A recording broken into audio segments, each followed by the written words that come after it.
Convido os irmãos a abrirem as Bíblias no Evangelho de Marcos, capítulo 6.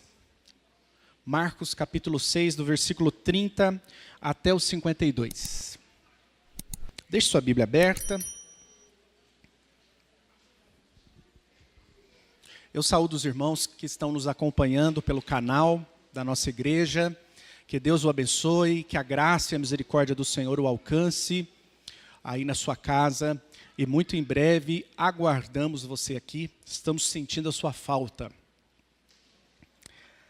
Nós vamos ler o Evangelho de Marcos, capítulo 6, do versículo 30 até o 52. Irmãos, na quarta-feira nós tivemos uma reunião com a liderança da igreja, ali haviam representantes de todos os ministérios da igreja, e foi proposto a esses líderes e à nossa igreja que pensemos no tema Igreja Viva, igreja que acolhe, que forma e que frutifica. Ao longo de 2026, nós pensaremos nessa realidade de uma igreja que é um organismo vivo, que tem a preocupação de acolher as pessoas, que tem a preocupação de formar essas pessoas. E talvez a gente pense em formar num ambiente formal, mas, sobretudo, na convivência, na comunhão, no discipulado da vida, e que frutifica, que prepara pessoas para frutificar nos mais diferentes ambientes lá fora.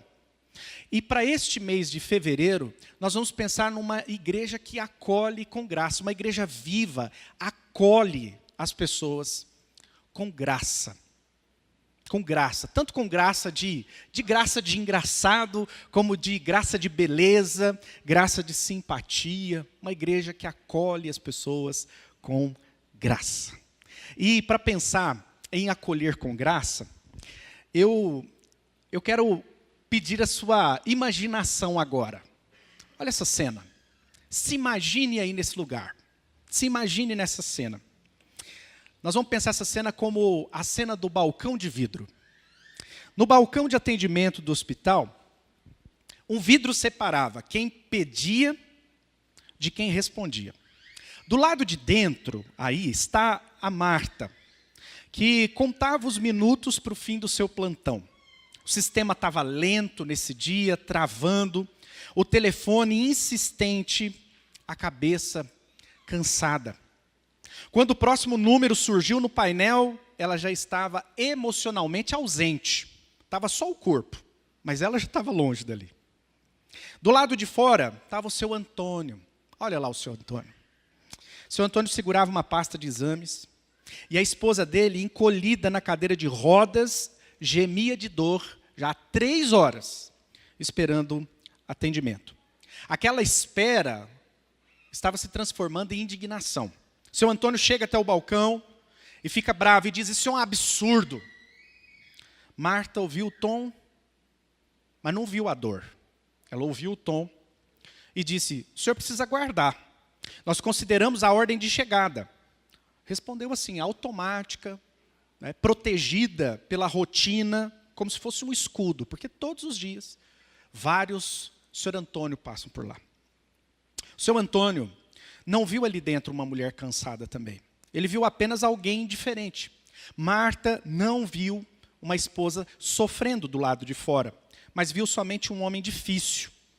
Ambos estavam certos, mas ambos também completamente errados, porque havia um vidro que separava os dois e nenhum dos dois foi capaz de transpô-lo. Ele saiu empurrando a cadeira, foi aguardar, porque não tinha outra opção, e ela chamou o próximo número e vida que segue. No texto de hoje, que nós leremos em Marcos capítulo 6, nós vamos ver uma cena em que Jesus não dispensa pessoas. Apesar de estar cansado, pressionado e em luto. Jesus estava em luto. Os discípulos, por outro lado, estavam pensando em horário, pensando em lugar, pensando em logística. E assim como a Marta, estavam do outro lado do vidro, insensíveis. E nós veremos o choque entre um acolhimento com graça e a indiferença. Vamos lá, vamos para o texto. Diz assim: voltaram os apóstolos à presença de Jesus e lhe relataram tudo quanto haviam feito. Vamos lá, calma. Voltaram de onde? O texto começa dizendo que voltaram. Então, primeiro eu preciso saber, foram para onde? Se você ler um pouquinho antes, você vai ver que Jesus envia os discípulos de 2 em 2 para anunciar a chegada dele, para preparar os vilarejos e cidades e comunidades para a chegada de Jesus. E nesse preparo, os discípulos já receberam a autoridade de Jesus para pregar, para curar pessoas e até expelir demônios. Eles voltaram dessa experiência magnífica. Então imagine assim, o quanto eles não estavam empolgados com tudo que viveram, mas ao mesmo tempo também cansados. Tanto é que no versículo 31, olha o que Jesus diz. E ele lhes disse: vinde repousar um pouco, à parte, num lugar deserto, porque eles não tinham tempo nem para comer, visto serem numerosos os que iam e vinham. Veja só, estão chegando de uma missão, empolgados, porém cansados, e Jesus faz aquele convite maravilhoso. Vamos descansar um pouco? Vamos tirar uma folga? Ai, que convite bom, hein? As férias estão terminando, mas se chamar para um descanso, a gente vai, né? Pois é, Jesus chama esses homens para um descanso, porque eles não tinham tempo para comer. Olha a correria. Pessoas indo, pessoas vindo, gente aflita, gente querendo ouvir a pregação de Jesus, outros suplicando por curas, e assim por diante. Então foram sós no barco para um lugar solitário. Olha só, Jesus chamou eles para ir para o outro lado. Vamos curtir uma prainha, vamos tomar uma água de coco. Muitos, porém, os viram partir e, reconhecendo-os, correram para lá a pé de todas as cidades e chegaram antes deles. Ah, gente, nada pior do que programar um descanso, uma viagem e ter essa programação frustrada. Eles se frustraram. Os discípulos ficaram frustrados com essa situação, né? Versículo 34 diz que ao desembarcar, viu Jesus. Imagine, vê aquela cena, fala: ai, Senhor, nós iríamos descansar agora, mas esse povão aí, como é que faz? Jesus poderia ter olhado para os discípulos e falar: gente, moiou, né? Não deu certo, né? Não deu certo o nosso descanso. Mas o texto não mostra Jesus frustrado. Pelo contrário, diz: viu Jesus uma grande multidão. Quando ele viu aquela gentarada toda, compadeceu-se deles. Compadecer, compaixão. Sentiu a dor daquelas pessoas, sentiu com aquelas pessoas. Porque eram como ovelhas que não têm pastor. E passou a ensinar-lhes muitas coisas. Diz o texto que Jesus olha para essas pessoas, ele poderia se frustrar, ele poderia se chatear, mas diz que ele compadeceu, porque essas pessoas eram como ovelhas sem pastor. O que Marcos quer nos dizer quando ele registra que Jesus tem compaixão e compara essas pessoas a ovelhas sem pastor? Essa figura na natureza, essa figura no cotidiano dos pastores, pensando no animal ovelha, uma ovelha sem pastor é um problemão, porque a ovelha não se orienta sozinha. Ela não sabe discernir, ela não tem senso de direção, ela não tem discernimento de caminho seguro, ela se perde com facilidade. Uma ovelha sem pastor não consegue se defender, ela não tem presa, ela não tem garra, não corre rápido, não luta bem. Uma ovelha sem pastor não administra bem nem as suas necessidades. Porque sem alimento ela não consegue procurar. Se tiver muito alimento, ela come tanto, que morre de comer. Porque ela come, o alimento incha no estômago e ela morre. Ela não sabe administrar as suas necessidades. Ovelha sem pastor não consegue se recuperar sozinha, porque ela não lambe bem as feridas, ela não consegue se proteger das moscas, não consegue acompanhar o rebanho se ela não for orientada pelo cajado do bom pastor. E uma ovelha sem pastor não descansa de verdade, porque ela fica em estado de alerta, se assusta facilmente, morre de susto, literalmente, não é? E não consegue repousar plenamente. É claro que isso é uma metáfora. O Senhor Jesus está comparando essas pessoas a esse quadro, a esse perigo, a esse risco. O Senhor Jesus está dizendo aqui, esse registro, o Senhor Jesus está deixando claro para nós que ele olha para essas pessoas e o estado delas é como gente sem guia, sem direção, sem cuidado, sem proteção. Esse registro de Marcos é digamos assim, um alerta silencioso aos líderes religiosos da época, porque não faltava religião para esse povo, mas faltava cuidado, faltava pastoreio. E também um alerta aos próprios discípulos, que seriam sucessores do ministério de Jesus, para dizer, olha, cuidado, porque as pessoas podem estar muito bem assessoradas religiosamente falando, porém, sem cuidado nenhum, como ovelhas sem pastor.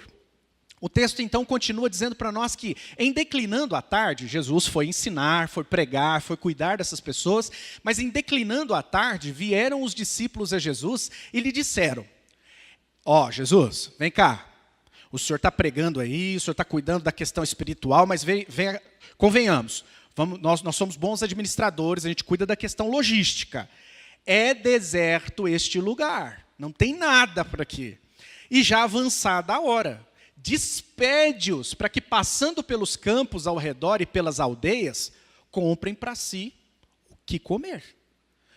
Olha, parece um bom conselho, não parece? Pessoas preocupadas, parece que os discípulos estão preocupados. Mas convenhamos, o que eles estão dizendo é o seguinte, Jesus, nós vamos entrar numa enrascada, que daqui a pouco a gente vai ter que dar um jeito. Despede esse pessoal logo e cada um que se vire. Porque eles vão para as aldeias, vão procurar o que comer, eles vão dar um jeito por aí. Pois é, mas a resposta de Jesus foi bem diferente. Jesus disse assim, o problema deles é problema nosso. Porém, ele lhes respondeu, dai-lhes vós mesmos de comer. Ou seja, o problema desse pessoal é nosso. Vocês vão despedir esse pessoal nessas condições, são ovelhas sem pastor. Nós precisamos dar um jeito. E aí os discípulos respondem, iremos comprar 200 denários de pão para lhes dar de comer? Jesus, olha, eles tinham uma resposta imediata. Não, Jesus ainda vai arrumar esse negócio, vai dizer que a responsabilidade é nossa. Vamos já fazer uma conta básica. Vai custar R$ 26.666,66. Vai ficar muito caro. Eles dão até um preço. Temos 200 denários para comprar em pão? 200 aqui, o denário era um dia de trabalho. E aí eu fiz uma continha básica, segundo o Google, né, o nosso orientador, o salário médio aqui em Jundiaí, R$4.000. Dividido aí em 30, eu dividi por 30 dias, R$134. Vezes 200, R$26.666,66. Então a conta é essa. Nós não temos isso, Jesus. Pergunta Judas aí. Judas é um bom administrador. E aí, Judas, como é que está? Não tem. Não tem. Mas Jesus apresenta para eles um outro cálculo. A fórmula de Jesus é bem diferente. Ele lhes disse, quantos pães tendes? Quantos pães tendes? Aqui ele parte de um princípio muito fantástico. A fórmula matemática de Jesus é o seguinte, o que Deus já deu é o suficiente. O que Deus já deu é o que precisa. Porque nós cantamos agora, tu és soberano. Não é? E cantamos também que apesar de nós, ele se importa. Não é? Então, o que precisamos, o Senhor já deu. Porque nós até cantamos, né, o Salmo 23, lá com o Projeto Solo, dizendo que aquilo que eu não tenho, eu não preciso. Então, veja, 5 pães e 2 peixes. Eles respondem, né? Quantos tendes? E de ver. Jesus dá uma ordem, o que a gente precisa já tem, vai lá ver. Eles já viram, eles disseram o seguinte, e sabendo eles, responderam, Jesus vai virar para nós e vai perguntar o seguinte, o que tem aí? A gente já precisa ir lá, levar o problema, já contar para ele o que tem, o que não tem. E aí os discípulos disseram, 5 pães e 2 peixes. Mas a matemática permanece a mesma. O que nós precisamos, nós já temos. E aí o Senhor Jesus dá a instrução. Então Jesus lhes ordenou que todos se assentassem em grupos sobre a relva verde e o fizeram repartindo-se em grupos de 100 em 100 e de 50 em 50. Tomando ele os 5 pães e os 2 peixes, erguendo os olhos aos céus, os abençoou e partindo os pães, deu-os aos discípulos para que os distribuíssem e por todos repartiu também os 2 peixes. Todos comeram e se fartaram e ainda recolheram 12 cestos cheios de pedaços de pão e de peixe, os que comeram dos pães eram 5.000 homens. Milagre! Matemática de Deus, o Senhor resolveu. porque eram como ovelhas sem pastor. Tinham um problema, o que vão comer? E o Senhor Jesus não despede essas pessoas sem suprir-lhes as necessidades espirituais e também materiais. O Senhor Jesus resolve. E olha a ironia da história, né? Sobraram 12 cestos cheios para cada discípulo, né? Olha, um cesto para você, um para você, um para você. Todos tiveram o seu próprio cesto para testemunho do que o Senhor supre as nossas necessidades. Mas veja só, parece que a história acaba. Não, a história não acaba. Porque o texto continua dizendo no versículo 45, logo a seguir. Logo a seguir. Por que o texto começa dizendo logo a seguir? É uma emenda. Marcos aqui está contando para nós que essa história da multiplicação dos pães, ela não acontece, ela não é um fim em si mesma. Tem algo, tem um desdobramento. Essa história, na verdade, tem mais um capítulo. E logo a seguir diz o texto que Jesus compeliu Jesus. Compelir é empurrar, é obrigar. É algo que as pessoas não querem fazer. Mas aqui o Senhor Jesus os obrigou. Ao quê? Jesus os compeliu seus discípulos a embarcar e passar adiante ao outro lado, a Betsaida, enquanto ele despedia a multidão. E tendo-os despedido, subiu ao monte para orar. Jesus obrigou esses discípulos no final da tarde. Senhor Jesus, vamos dormir aqui. Já estamos de bucho cheio. Já estamos satisfeitos. Se tiver fome na madrugada, tem 12 cestos cheios de pães. Vamos ficar por aqui. E o Senhor Jesus os obriga a atravessar o mar para o outro lado. Já vieram, agora tem que voltar. Eles não queriam. Mas o Senhor manda que eles atravessem. Despede a multidão, Jesus mesmo fala, deixa que eu faço a praça aqui e vou despedindo o pessoal. Ó, Deus abençoe, o Senhor te abençoe e te guarde, o Senhor te abençoe e te guarde, o Senhor te abençoe e te guarde. O Senhor despediu todo mundo e subiu para o monte orar. Por que subir ao monte para orar? Precisava. Jesus é o discipulador, o mestre. E se tem um momento que a gente precisa, se tem algo que um bom discipulador precisa fazer, é orar pelos seus discípulos. Ele sobe até o monte e fica orando. Por quê? Porque os seus discípulos agora terão uma bela de uma lição. Versículo 47 diz que ao cair da tarde, então veja, entardecendo, anoitecendo, estava o barco no meio do mar e ele sozinho em terra. Então Jesus no monte, discípulos no meio do mar. E vendo-os em dificuldade a remar, porque o vento lhes era contrário, por volta da 4ª vigília da noite, 3 horas da manhã, entre 3 e 6 da manhã, lhes era contrário, diz, por volta da 4ª vigília da noite, veio ter com eles, andando por sobre o mar, e queria tomar-lhes a dianteira. O Senhor Jesus fica orando até, isso aí nós estamos falando, quase, digamos assim, 12 horas depois, 10 horas depois, é que ele vai ao socorro dos seus discípulos. Eles, porém, vendo-o andar sobre o mar, pensaram tratar-se de um fantasma e gritaram. O Senhor Jesus foi andando sobre as águas. Havia uma crendice de que o marinheiro, o pescador, quando estava para morrer em alto mar, no meio de uma tempestade, vinha um espírito buscá-los. Então, quando eles olham Jesus andando sobre as águas, não conseguiram discernir que era Jesus e pensaram, é um fantasma. Agora acabou, o espírito veio buscar a gente e a história é verdadeira mesmo. E aí o Senhor Jesus responde que eles não deveriam ter medo, pois todos ficaram aterrados à vista dele, mas logo lhes falou e disse, tende bom ânimo, sou eu, não temais. E subiu para o barco para estar com eles e o vento cessou. Gente, o que essa história tem a ver com a multiplicação dos pães? Vamos pensar, vamos lembrar a cena? Discípulos chegaram entusiasmados da missão, expeliram demônios, curaram pessoas, estavam assim, em êxtase, mas ao mesmo tempo cansados. Recebem uma proposta de Jesus maravilhosa, vamos curtir uma praia. E eles vão para o outro lado. Quando chegam lá, o pessoal já tinha descoberto, já estavam esperando, e o Senhor Jesus e os discípulos não tiveram outra opção, a não ser cuidar daquelas pessoas. Jesus, de muito boa vontade. Os discípulos, nem tanto. Jesus se compadeceu daquelas pessoas porque eram como ovelhas sem pastor. Depois de passarem a tarde com essas pessoas, os discípulos têm a brilhante ideia do seguinte, vamos mandar esse povo embora, vai dar trabalho para nós. Manda esse povo embora. E o Senhor Jesus disse, não, o problema deles é problema nosso. Mas como nós vamos resolver? Nós não temos dinheiro, não tem onde comprar pão, não tem o que fazer.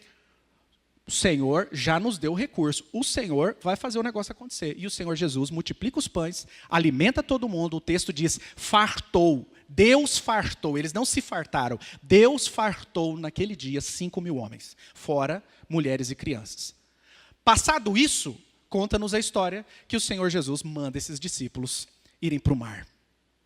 E Jesus manda mesmo, e eles não querem ir. Beleza, está lá no meio do mar, passando apuro, 10 horas, e é onda, e é vento, e é tudo quebrando para todo lado. De repente aparece como um fantasma, morremos, acabou. Não tenham medo, sou eu. O que o Senhor Jesus quer ensinar para esses discípulos? E aí o final do texto nos ensina.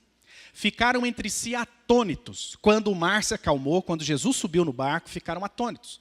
Porque não haviam compreendido o milagre dos pães. Antes o seu coração estava... Esses homens tinham um coração duro. Quem tem um coração duro não se compadece das ovelhas. Quem tem um coração duro não acolhe. Quem tem um coração duro não está preocupado com o outro. Está preocupado com os seus próprios problemas. Se vai dar trabalho para si próprio. Mas o texto diz que Jesus coloca eles no meio do mar da Galileia. Sabe para quê? Para eles se sentirem como ovelhas que não têm pastor. 10 horas, Jesus. Poderia 1 horinha só de ir. Né? Se a ideia é mostrar para nós que o Senhor tem poder para acalmar o vento, as ondas, então não precisava 10 horas de tempestade. Mas precisava sim, porque esses discípulos precisavam sentir na pele o que é ser uma ovelha sem socorro de pastor. O que é estar no meio do mar e pensar, eleva os olhos para os montes, de onde me virá o socorro? Irmãos, nós aprendemos uma lição maravilhosa aqui nesse texto, que o acolhimento, sabe, esse acolher, esse sentir com, ele nasce da compaixão experimentada. Hoje pela manhã eu estava conversando com os nossos oficiais e nós estávamos lembrando os 2 grandes mandamentos. Quais são os 2 grandes mandamentos que resumem a lei e os profetas? Qual o primeiro?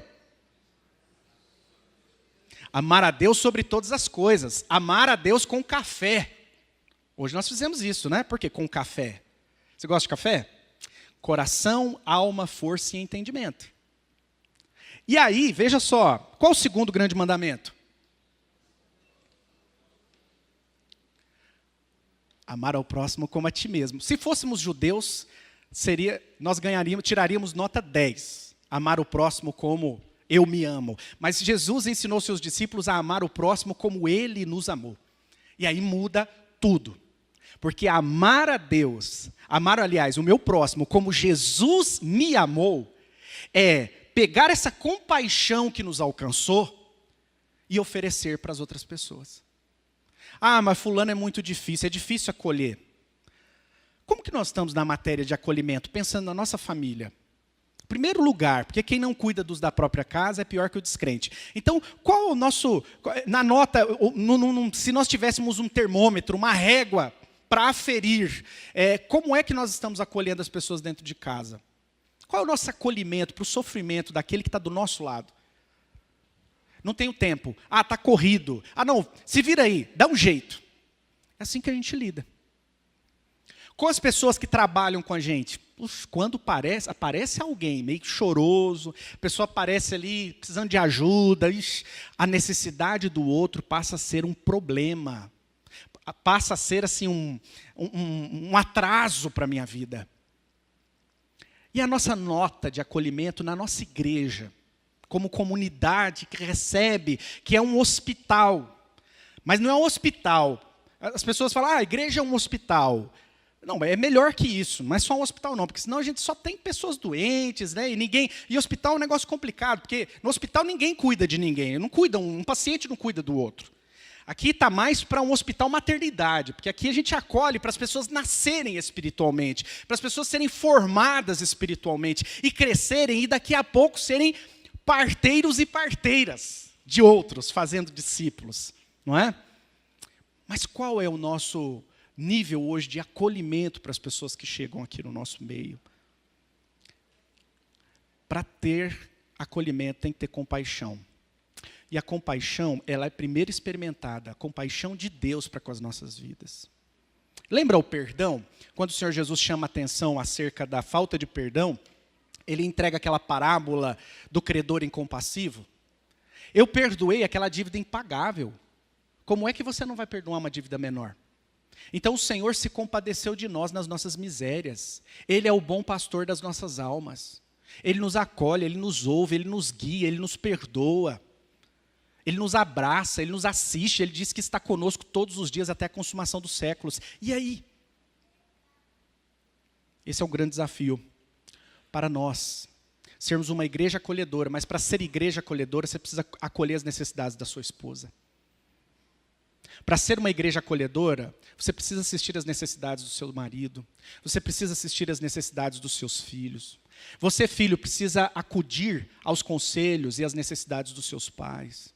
Para sermos uma igreja acolhedora, nós precisamos ser acolhedores também no nosso dia a dia, em sociedade, com as necessidades dos outros.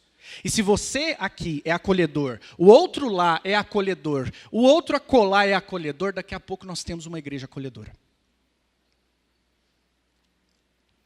Olhando para esse texto como um todo, eu penso que é melhor tomar uma atitude antes que eu tenha que enfrentar esse mar revolto.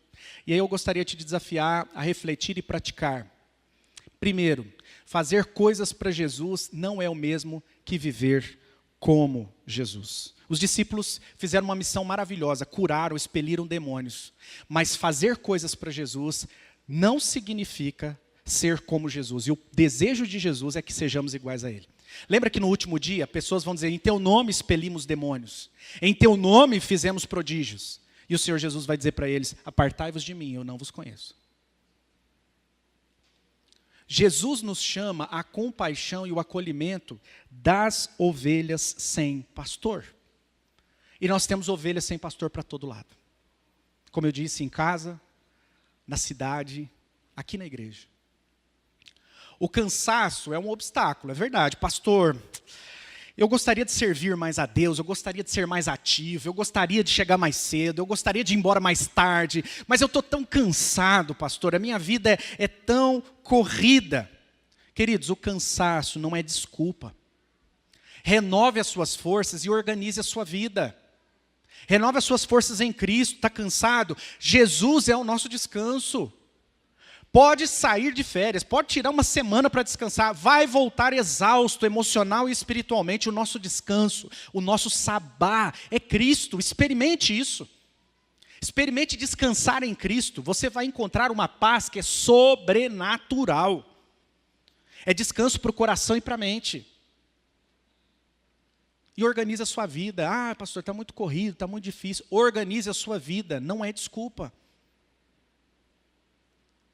Essa igreja é menos igreja sem o exercício dos seus dons, do seu tempo, da sua dedicação. Também, use o que Deus já confiou a você, mesmo quando parecer pouco. 5 pães e 2 peixes não dá para uma multidão. Use o que Deus te deu, mesmo quando isso parece pouco. Pastor, o que eu sei é isso, o que eu tenho é isso. Pastor, eu consigo exatamente isso que nós precisamos. É exatamente de você que nós precisamos. É o que estava faltando aqui nessa igreja. É o que estava faltando na sua casa. Era o que estava faltando em todos os lugares. É exatamente isso. O Senhor fará 5 pães e 2 peixes, alimentar 5.000 homens. E por último, seja compassivo e acolhedor no deserto antes que Jesus precise ensiná-lo no mar da vida. Irmãos, esses discípulos não tiveram compaixão. Eles não olharam para essas pessoas como ovelhas sem pastor. Então Jesus precisou colocá-los no meio do mar, para eles sentirem na pele o que é ser uma ovelha, precisando do socorro do pastor. Não tenha o coração endurecido, tenha o coração de Jesus. Amém? Vamos orar. Pai amado, muito obrigado por esta manhã. Quero te agradecer por esta igreja que o Senhor levantou neste lugar. Nós somos seus discípulos, ó Pai. E à semelhança desses primeiros discípulos, nós também temos as nossas indiferenças, um interesse egoísta, insensibilidades. E nós não transpomos muitas vezes os vidros do balcão do hospital. Mas hoje, ó Deus, diante da Tua palavra, nós vimos que estamos errados. E que o amor e a compaixão que o Senhor demonstrou por aquelas pessoas e demonstrou pela nossa própria vida enviando o Teu Filho Jesus, ela deve ser, ó Deus, ferramenta para sermos compassivos com os outros.